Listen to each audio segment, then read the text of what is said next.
মানে হার্ট করেছে, সেটা হচ্ছে আমার নিজের মায়ের পেটের বোনের সাথে আমাকে বাজেভাবে জুড়ে দেওয়া হয়েছে।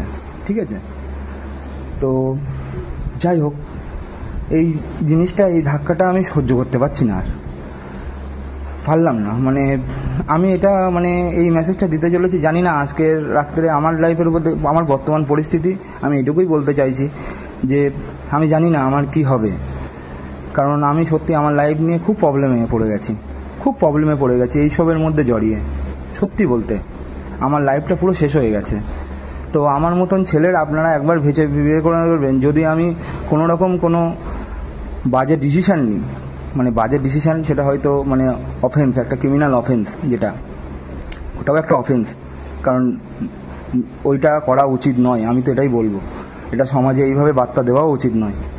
সেই জন্য আমি সেই জিনিসটা নাম নিতে চাই না। যারা বোঝার তারা ঠিক বুঝবেন।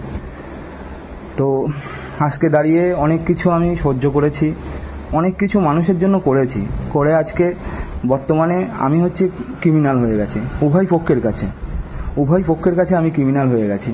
ঠিক আছে, আমাকে এমনও সব মানে থ্রেট দেওয়া হচ্ছে যে আমাকে, আমার বাবা মাকে জেলে ভরে দেওয়া হবে। ঠিক আছে, তো এখন বর্তমান পরিস্থিতিটা এটাই যে আমি এমন একটা মিডলম্যান যে আমি যেদিকে যাব সেদিকে পাল্লা ভারী, সেদিকেই সব কিছু মানে কেস ঘুরবে, এটাই হচ্ছে ব্যাপার।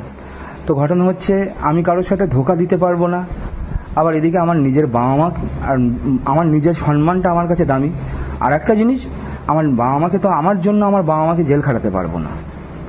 হ্যাঁ, উনি বলেছেন, একজন বলেছেন, তা সেটা সে পারবে না, সেটা আমি ভালো রকম জানি। সে আমাকে বাচ্চা ছেলে মনে করে হুমকি দিয়েছেন। ঠিক আছে, এক দাদা। তো যাই হোক, আমি আপনাদের কাছে এটুকুই বলবো যে মানুষ সব সময় মিথ্যে কথা বলে, কিন্তু শেষ সময় এসে কখনোই মিথ্যে কথা বলে না।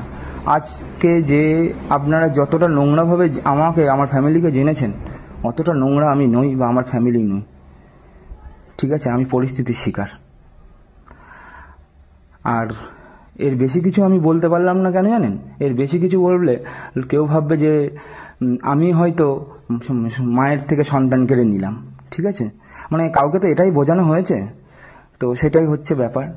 তো আশা করি এটাই আমার মেসেজ ছিল সবার কাছে, যে আপনারা এটা করলেন তো শুধু চ্যানেলের ভিউজের জন্য, এটা ঠিক করলেন না।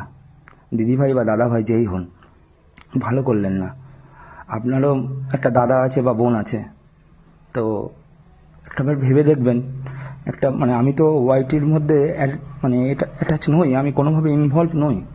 সেই জায়গায় দাঁড়িয়ে একটা ছেলেকে এইভাবে পার্সোনালি অ্যাটাক করলেন। আর আজকে সব থেকে বড় জিনিস, আজকে 7 মাস ধরে এর থেকেও অনেক কিছু সহ্য করেছি, তবে আজকে কি জানেন, যে জিনিসটার উপরে যে জন্য সহ্য করেছি, যার ভরসাতে আজকে মানে সব কিছু শক্তভাবে ধরেছি, সেও তার স্বার্থপরতা দেখিয়ে দিয়েছে। তবে আমি কোনোদিন সেলফিশ হতে পারলাম না। ভেবেছিলাম হব, হ্যাঁ, আমি মানে আমার মেন্টালিটি ছিল হব, কিন্তু না, পারলাম না। কারণ কোনো জায়গায় দাঁড়িয়ে মনে হলো যে আমার জিনিসগুলো তো সত্যি ছিল, আমার ফিলিংসটা, আমার কিছু তো সত্যি ছিল, তারটা না হয় এখন বিলীন হয়ে গেছে। যাই হোক, জানি না আমার লাইফে আজকে রাতটা কি হবে।